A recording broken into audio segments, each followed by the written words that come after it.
It should be my family, dining in a fancy restaurant," Eric proclaimed, seizing the reservation I had made for Dad's celebration along with his in-laws.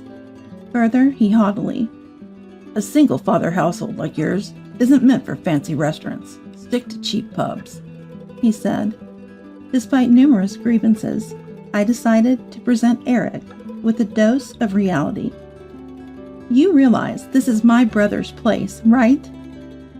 I am Elizabeth, a 27-year-old office worker. My parents divorced when I was little, and I was raised by Dad. They parted ways because Dad was too engulfed in his work and rarely home, leading Mom to reach her limit. Dad still loved Mom and was reluctant to divorce. "I'm tired of waiting. Set me free." Seeing her cry as she said this, he apparently gave up. After their discussions, financial circumstances meant custody fell to Dad. Dad would say, "It's not Mom's fault. The fault lies with me for relying too much on her and neglecting our home. I regret making you feel lonely." When I asked, "Why is Mom leaving?" he would respond with a melancholic sigh. Despite the divorce, Dad put me first and raised me with abundant love. He always tried to make it to my school events and never missed a birthday or Christmas gift. Though some might make insensitive remarks about our single-father household, Dad's love meant I never paid them any heed. Post-divorce, Mom and I met occasionally, but after her remarriage and a new child, our relationship turned awkward, leading to a sort of estrangement. After I started earning, Dad took an early retirement to enjoy a quieter life back home. He had tirelessly worked to support me, and I wished for him to now pursue his interests. Although I live alone, I frequently visited Dad. 2 years ago, I married Eric, a man introduced by a friend. Eric, a diligent and honest man, quickly won Dad's approval. His in-laws, too, were kind and accepted me immediately. However, the suggestion to move into Eric's family home brought me considerable distress. "Both my parents are getting older, and I worry about them. They're both retired and hardly go out or talk to anyone these days. Moving in together seems like a good opportunity. Please consider it," Eric pleaded earnestly. Of course, I wanted to respond to his desperate request. But moving into the in-laws' house would put a significant distance between me and my dad's place, making it hard to check on him as often as I used to. Dad is healthy, but if something were to happen, he might not be found in time. I was torn about what to do, but eventually, Dad gave me his advice. "I'm healthy enough to live on my own. I don't want to burden you, and you should take care of Eric's family." With that, "Call me if anything happens," I emphasized to Dad and reluctantly agreed to move in. However, just a few weeks after moving in, I began to regret my decision.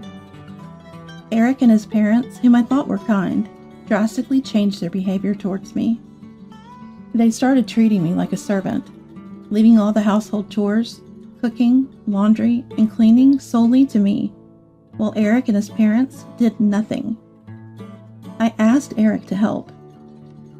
"I'm tired from work. Housework is a wife's job, right?" he retorted. My protests that I too worked fell on deaf ears. "That's different.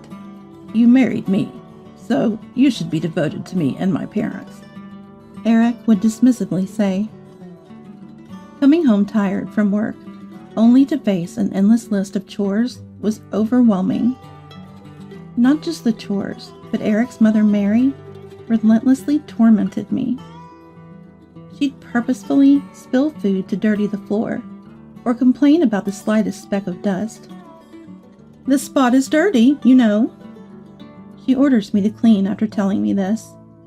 She leaves dirty clothes all over for me to pick up, and after I've washed and carefully folded them. "These folds will crease the clothes. Do it again." She kicks them apart. Moreover, Mary often made disparaging remarks about me being from a single-father household. "You can't even do housework properly because you weren't raised in a proper family. How pitiful." It's amazing you can hold a job. The company must be blind to hire such a bottom-rung woman. It's your dad's fault for the way he brought you up. I was against marrying someone from such a family, but Eric insisted. I deeply disapprove. You should be more devoted to us and Eric. If we hadn't welcomed you as a wife, you'd be living a sad, lonely life with your dad." Hearing such insults about Dad, I had to suppress the urge to hit Mary. And the worst part was that John, my father-in-law, and Eric did nothing to intervene while they witnessed Mary's treatment of me. Far from supporting me, John looked at me scornfully, while Eric joined Mary in mocking me. "Mom's right. You lack any gratitude towards us. That's why she's cold to you," Eric sneered. "A woman from a dysfunctional family like yours would have been left on the shelf if I hadn't married you. You barely have any merits besides working and doing housework, so do them well. Don't even think of asking to share the chores. It's your role as a wife, and making excuses like being tired from work is absolutely unacceptable. I won't allow it," he dictated. When I tried to argue or refuse, Eric's mood turned visibly sour. He began treating me as if I were invisible. "How dare you as a wife? Making a fool of me." And he would excessively shout at me. Then Mary chimed in. "Don't stress Eric when he's tired," making things worse for me. Some of the furniture in the in-laws' house was bought with my money, coerced into purchasing them. I was abruptly taken to an electronics store and forced to buy under public pressure, capitulating to avoid a scene. The harassment didn't end there. Even when I tried to visit my family for Christmas, they obstructed me. "You're our wife now. Focus on our preparations. We need a feast and a thorough cleaning done. Your dad's all alone. He won't do much right. We have other relatives to entertain." When I persisted on going home, they responded childishly, spilling juice on my packed clothes, hiding my shoes. Facing daily complaints and harassment, I reluctantly gave up the idea of going back home, unable to reveal the truth. "The in-laws' house is busy with Christmas preparations, so I'll stay and help. Sorry I can't make it back," I told Dad. Dad didn't blame me.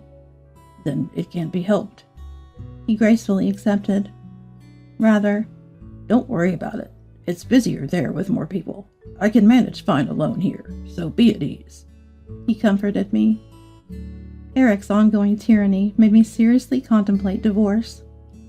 But I was troubled about how to tell Dad, who was purely happy about my marriage without hurting him. In the second year of this tumultuous marriage, Dad turned 60. I secretly made reservations at a renowned fancy restaurant for his celebration. Anticipating complaints from Eric and his parents, I simply told them I had to return home briefly. They grumbled, but reluctantly accepted when I promised it'd just be for the day. Upon learning about the restaurant reservation, Dad was immensely delighted. "I'm so blessed to have such a wonderful daughter. Thank you so much." Hearing Dad express his gratitude made me incredibly happy, but I never imagined such an incident would unfold. As we entered the restaurant and informed the staff of our reservation, we were met with a shocking revelation. "A reservation for 2? There are 3 people claiming to be relatives already seated there." Confused, I went to see the reserved table, only to find Eric and the in-laws seated there. Eric, noticing me, sneering with a smug smile. "Too bad you can't outsmart us and dine fancy just by yourselves," he said. The in-laws didn't even look our way, indulging in the feast they had presumably ordered for themselves. Dad, seeing Eric and the in-laws, looked back and forth between us, clearly bewildered. He had only seen the pleasant side of Eric and the in-laws, so his confusion was understandable. Eric, suspecting something from my cheerful demeanor about returning home, had sneakily snooped through my mobile phone. He learned about the 60th birthday celebration at the upscale restaurant and made it there first to preemptively order dishes. Eric began to mock us with a triumphant expression. People from poor single-father households like you don't belong in fancy restaurants. Know your place. Let us savor the dishes here. Be grateful we're allowing you this much. You lot should go to some cheap pub. Despite the other customers' annoyed glances at Eric's loud voice, he remained oblivious, soaked in his sense of superiority. Next to Dad, who was dumbfounded by Eric's audacity, I was at my wits' end. I knew Eric and his family were selfish, but I never expected them to stoop to such shameless levels. My anger peaked as they ruined Dad's special 60th celebration. Suppressing my urge to lash out at Eric, I calmly delivered a fact to him as he sat there smugly. This is my brother's place. He invited us here to celebrate Dad's birthday. At my words, the triumphant Eric and the in-laws, who had been disinterestedly eating. What? They froze. My brother, who had been listening to the entire conversation from the back of the restaurant, appeared with an extremely displeased look. He was taken by Mom during the divorce, but, unlike the estranged Mom, he has maintained and cherished his relationship with Dad and me. My brother owns the restaurant and was the one who suggested celebrating Dad's 60th birthday here. He hadn't attended the wedding due to work, but had seen the photos, so he had recognized Eric. He initially thought Eric and the in-laws joining at the reserved table were part of celebrating with Dad. Seeing Eric mocking me and Dad, and the in-laws not correcting him, my brother was furious. How dare you speak to my sister and Dad like that? I regret being considerate just because you're Emily's family. Is this how you always treat her? I prepared this seat for my sister's wish to celebrate Dad, not for people who hijack it just to freeload a meal. We will celebrate Dad and my sister's occasion on another day. You'll be paying for what you ate. Eric and his party started making excuses. No, that's not it. We were really meant to celebrate. But my brother left them to the staff and took me and Dad outside. I'm sorry for letting such people into the restaurant and ruining the celebration. I'll make it up to you.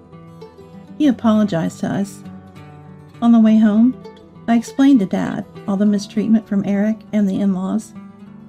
After listening silently, if you're unhappy in your marriage, there's no point. Don't worry about me. Come back home, Dad said. So, I didn't return to the in-laws' house, but went straight to my own home. Shortly after, my brother called to inform me about Eric and the in-laws. They had caused a scene over the bill, but reluctantly paid when threatened with police involvement. Minutes later, Eric called. Where are you? You've embarrassed us. Send the money we paid, he yelled. Then, I won't pay a penny. I'm done with you and will be divorcing. I've gathered evidence of the bullying, so be prepared, I firmly replied. I had been collecting evidence of the harassment from Eric and the in-laws, which they never suspected.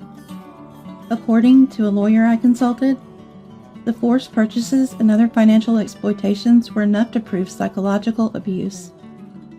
Realizing I was serious about divorce, Eric panicked. No one but me would marry a woman from a single-father household. Do you want to upset Dad? And he threatened me. I scoffed. Dad said my happiness matters most. I'd rather be with him than care for the likes of you, I replied. Still, Eric warned. You'll regret this. Think it over. But I hung up and proceeded with the divorce preparations. Eventually, Eric and I divorced. He was reluctant due to societal image, but finally gave in as we neared court.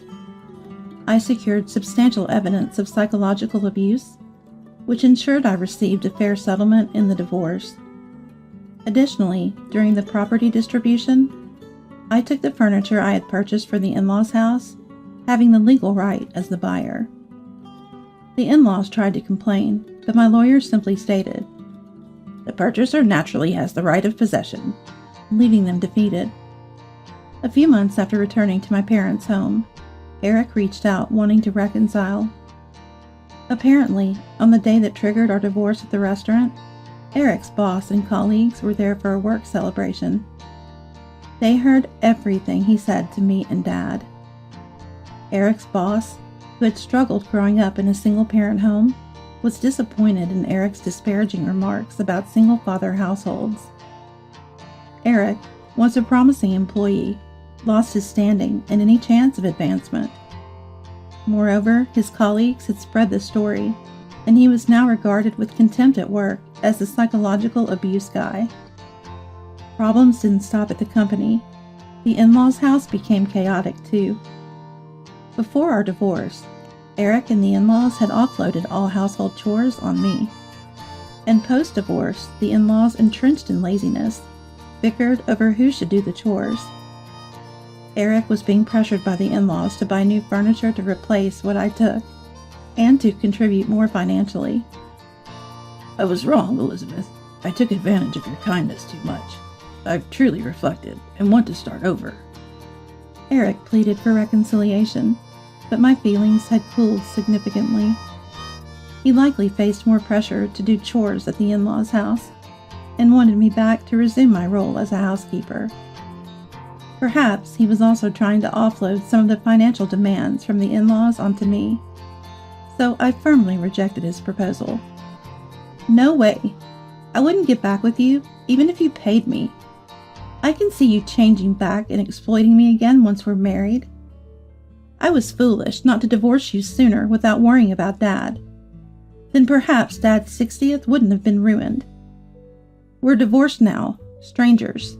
If you contact me again, I'll consult my lawyer. With that, I hung up the phone. Perhaps my mention of a lawyer resonated because I received no further reconciliation attempts from Eric. Now, I'm living happily at home with Dad, and my brother occasionally visits, bringing gifts. His wife is pregnant, and he seems truly happy. Dad and I are both looking forward to the baby. While I'm not considering marriage anytime soon, if the opportunity arises, I'll be sure to choose more wisely.